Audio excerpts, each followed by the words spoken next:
Iimbestigahan pero hindi kakasuhan ang mga guro na umatras sa pag-upong electoral board sa barangay SK elections dahil sa takot. Giit po ng COMELEC ang nanakot sa mga guro ang dapat kasuhan. Saksi si Tina Panginiban Perez. Para sa amin mga babae! Ang gulo, bago at sa mismong araw ng eleksyon, naging dahilan ng pag-atras ng libo-libong guro sa pag-upo sa electoral board. Sabi ng COMELEC, ginagalang nila ang desisyong umatras bago ang araw ng botohan. Pero hindi raw katanggap-tanggap kung sa mismong araw ng eleksyon umatras, lalo na yung mga sumbong na ganito. Ayaw po nilang ibigay o ayaw po nilang i-turn over yung mga election paraphernalia na humalinhin sa kanila ng mga personnel ng Philippine National Police. So ang gusto nating alamin, tinakot po ba sila? Iimbestigahan daw ang mga gurong umatras dahil sa takot, pero nang tanungin kung kakasuhan sila, sabi ng COMELEC, Hindi.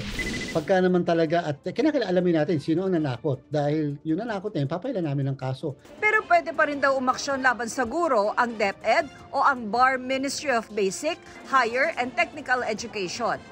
Tiyak namang sasampahan ng reklamo ang ilang pulis na pumalit sa mga umatras na teacher na umatras din. Definitely, yung administrative, ipagpapaubaya natin yon dun sa kanilang organisasyon. Yung criminal, yun ang pag-aaralan namin. Hindi ka tanggap-tanggap yung uniformado, tatakutin. Hiling naman ng isang grupo ng mga guro, iakyat sa 10,000 pesos ang honorarium ng lahat ng guro at wag na itong kaltasan ng buwis. Humihingi rin sila ng overtime pay, pati meal and travel allowance. Talagang buwis buhay para po maging mapayapa at matagumpay yung barangay and SK election ngayong taong ito. Kailangan po talaga na magbigay ng karagdagang benepisyo. POWAN at DBM sinasabi na ang entitled lang sa overtime ay yung mga empleyado mismo ng isang ahensya o departamento. Kahit naman po gustong-gusto rin natin, wala rin po naibigay sa amin na budget para sa overtime nila. Wala ring tax exemption ng election honoraria dahil wala raw batas para rito. Sabi naman ng DepEd, bibigyan ng mga guro ng 5 service o leave credits at posibleng may dagdag pa kung nag-overtime. Para sa GMA Integrated News, Tina Panginiban Perez, ang inyong saksi. Tayo na sa Antipolo at doon mamasyal tayo sa iba't ibang dinarayo ng mga turista dahil sa makapigil hiningang view. At syempre, mawawala ba sa itinerary ang Antipolo Cathedral na idineklarang kauna-unahang international shrine sa bansa at sa Southeast Asia. Mula sa Antipolo, saksila si Jamie Santos. Jamie? Pia, sinulit ng ilan nating kababayan ng holiday sa pamamasyal kasamang kanilang pamilya at kaibigan dito sa Antipolo City bago magbalik eskwela at trabaho bukas. Pami-pamilya at magbabarkada ang inabutan namin sa isang pasyalan sa Antipolo kanina. Dinayo raw talaga nila ang Antipolo para makapag-bonding at makapag-relax kahit sandali kasama ang kanilang pamilya ngayong holiday. Kahit daw pamamasyal ang pangunahing dahilan ng ilan sa pagpunta rito, tiniyak naman daw nilang educational pa rin lalo na sa may mga kasamang chikiting. Kaya di pwedeng di dadaan sa museum na ito. At sa mga adventurous at hanap ay adrenaline rush, di pwedeng palampasin ang pagdaan sa hanging bridge. Sa mga nalulungkot at nalulumbay at nais lamang mag-unwind bago muling sumabak sa trabaho, maganda raw subukan ang pagtawid dito sa Hanging Bridge dito sa Antipolo dahil dito pa lang kitang-kita na ang magandang tanawin dito sa Antipolo. Tiyak, mare-refresh ang inyong isipan. Tuwang-tuwa ang mga nakasabay namin sa Hanging Bridge matapos itong matawid. Sobrang saya po talaga. Sa ako pa po nangunguna para hindi po kami matakot, hindi din po matakot yung kasama kong bata. Galing pang Malabon ang grupong ito at sulit daw ang pagdayo sa ganda ng overlooking view. Siyempre po kasi para masulit yung pahinga yung bakasyon. Kasi bukas back to work na naman, so busy na naman. Ito parang free time lang, ma-enjoy lang. Sanay na po. Ganon din po tulay sa amin. Siyempre, di kumpleto ang pagdayo sa Antipolo kung hindi daraan sa Antipolo Cathedral o International Shrine of Our Lady of Peace and Good Voyage para magdasal at humingi ng gabay. Sinagad na ng ilan ang pamamasyal ngayong gabi. Ang may mga chikiting sa Inares Center ang punta. Bukod kasi sa may tiyangge rito, may kainan na at rides pa. Para ma-enjoy po nila yung today na November 2 na ma-enjoy nila yung mga games tsaka mga rides po. Masaya po. Tapos gusto po matry yung mga ibang rides po. Pia, dahil maraming dumarayo dito sa Antipolo City, marami namang pulis ang nakadeploy para tiyakin ang seguridad. At live mula rito sa Antipolo para sa GMA Integrated News, Jamie Santos ang inyong saksi.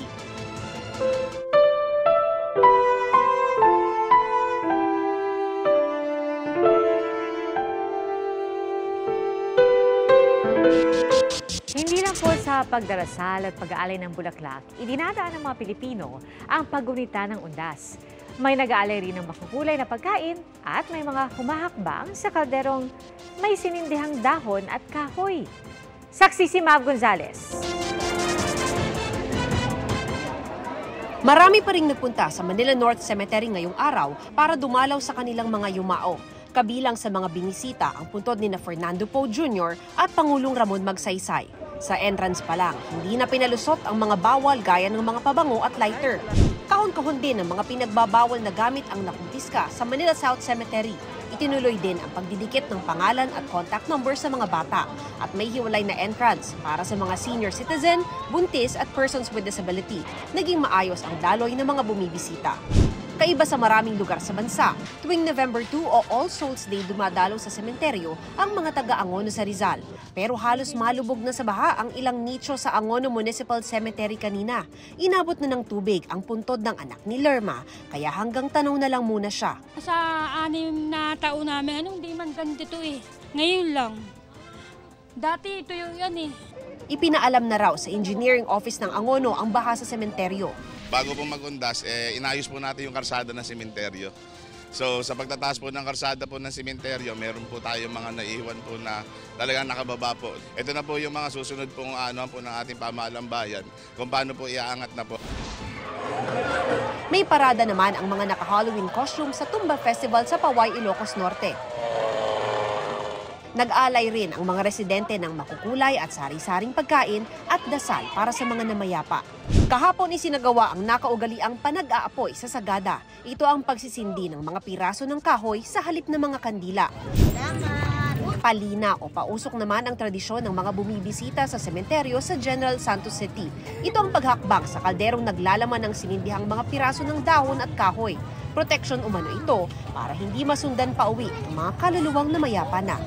Mala fiesta naman ang paggunita ng undas sa Manuel Calungsod Memorial Park sa Midsayap, Cotabato. Sinamahan ng fireworks display ang pagtitipon ng pamilya. Para sa GMA Integrated News, ako si Mav Gonzales, ang inyong saksi. Maluwag ang daloy ng trapiko sa North Luzon Expressway o NLEX, pati na sa Subic-Clark-Tarlac Expressway o SCTEX. Nagkaroon ng pila ng masasakyan sa RFID installation lane sa Bukawi Toll Plaza. Bukas naman ipatutupad ang toll hike sa South Luzon Expressway o SLEX. 10 hanggang 30 pesos ang dagdag singil sa mga babiyahe mula Calamba patungo Alabang, depende sa sasakyan. At 4 hanggang 8 pesos naman sa mga galing Calamba patungo Santo Tomas, Batangas. May toll hike din sa Muntinlupa Cavite Expressway na piso hanggang 3 piso, depende sa sasakyan. Inaasahang matatalakay sa pulong ni Pangulong Bongbong Marcos sa Japanese Prime Minister Kishida Fumio ang issue ng West Philippine Sea. Saksi, sina Ivan Mayrina at Joseph Moro. Testing the waters, kumbaga. Ang mga pagbanggang ito ng China na ikinasira ng isang resupply ship ng Pilipinas at pagbangga rin sa BRP Cabra sa Ayungin Shoal nitong Oktubre. Tila tangkaraw ng China na subukan ang kredibilidad at halaga ng pangako ng depensa ng Amerika sa ilalim ng Mutual Defense Treaty. Ayon yan sa sulat ng 3 senador kay US President Joe Biden. Dapat daw tumugon ng Amerika ng may diin. Ilang beses daw kasing binanggit ng Biden administration na sapat ang anumang pag-atake sa anumang sasakyan ng Pilipinas kabilang sa Coast Guard para pagulungin ang Mutual Defense Treaty kung saan dapat tayong ipagtanggol ng Amerika kung sakali. Wala pang tugon si Biden, maaari kayang lumahok na lamang ang Amerika sa mga susunod na resupply mission na ayon sa AFP ay mahalagang matagumpay na maisagawa.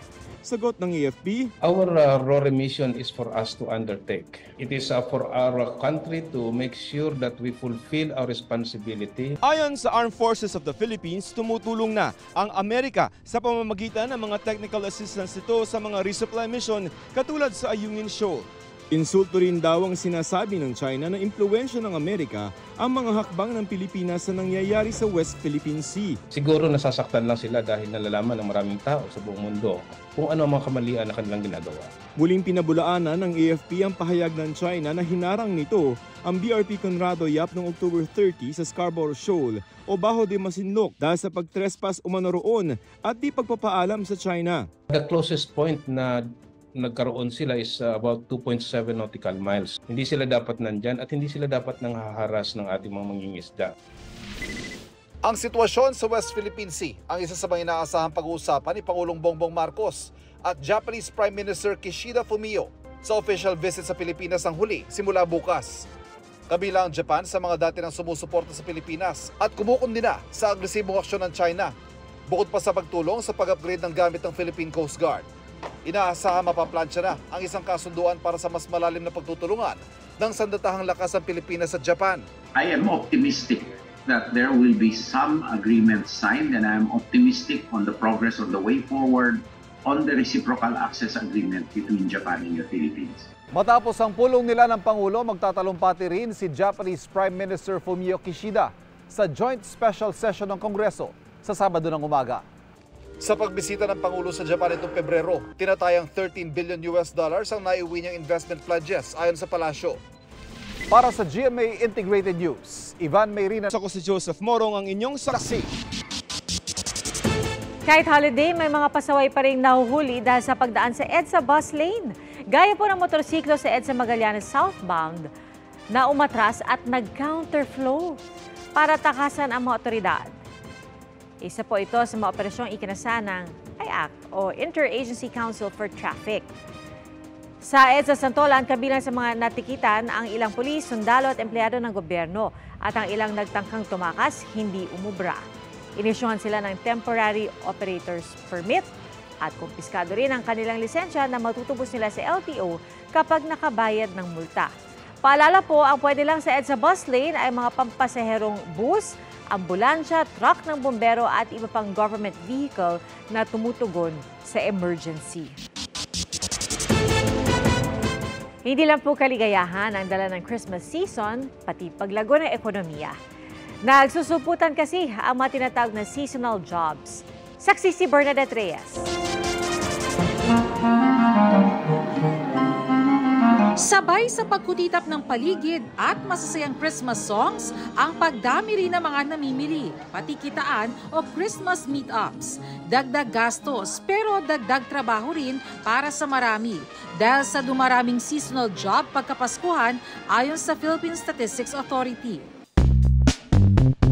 Ang coffee shop ngang ito, nag-hire ng mga estudyante tuwing magpapasko.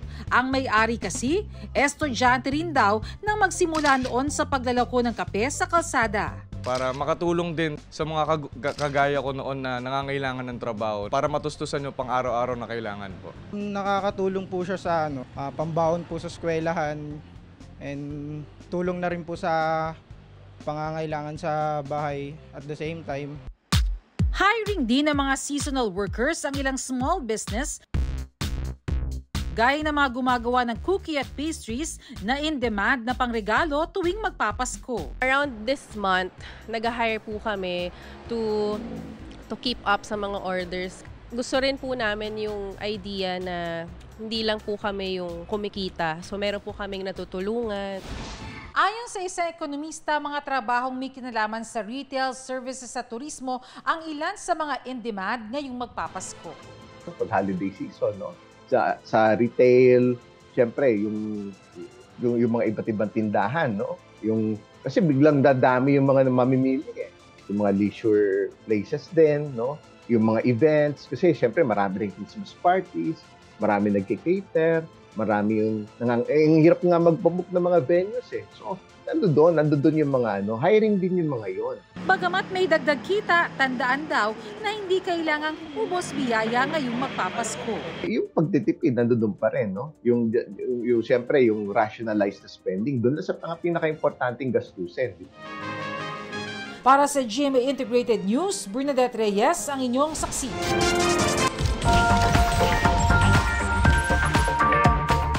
Beyond excited daw sa upcoming Hunger Games film si Olivia Rodrigo.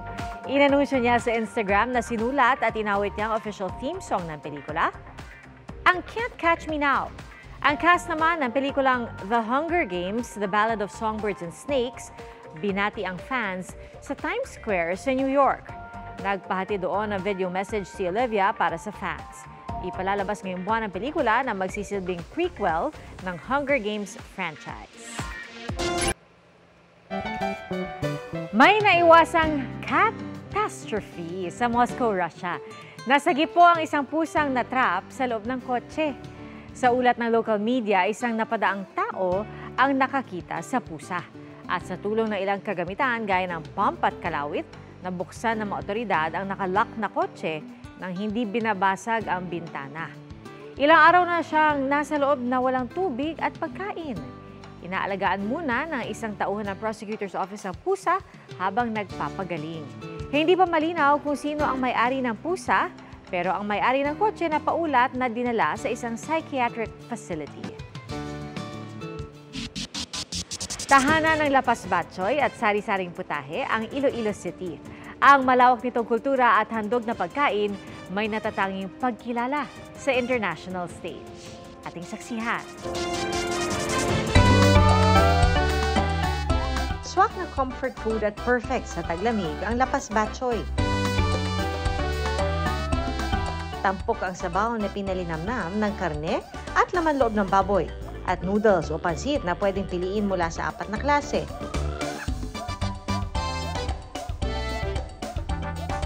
Original o Miki, bihon, miswa o sotanghon. Sagana rin sa toppings na tinatad na spring onions, fried garlic at chicharon.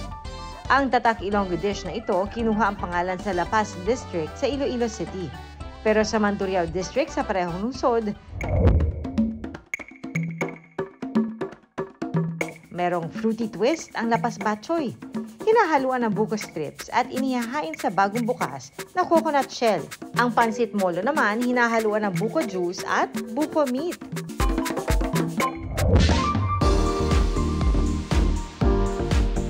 Ang iba pang sinabawang pagkain sa Iloilo, pinapaasim gamit ang prutas na batuan sa halip na sampalok, gaya ng sinabawang tanige. Ilan lang yan sa maraming flavors at putaheng ipinagmamalaki ng Iloilo City na idineklara kamakailan bilang unang Creative City of Gastronomy sa Pilipinas at napasama sa Creative Cities Network ng UNESCO.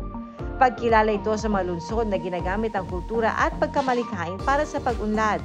Unagin siguro kalipay para sa siyudad ng Iloilo, para sa mga Ilonggo na nagapati nga namit gid ang aton gastronomy diri sa Iloilo. And syempre, we're the home of the Lapas Batchoy and the Pancit Molo and the KBL, among other things.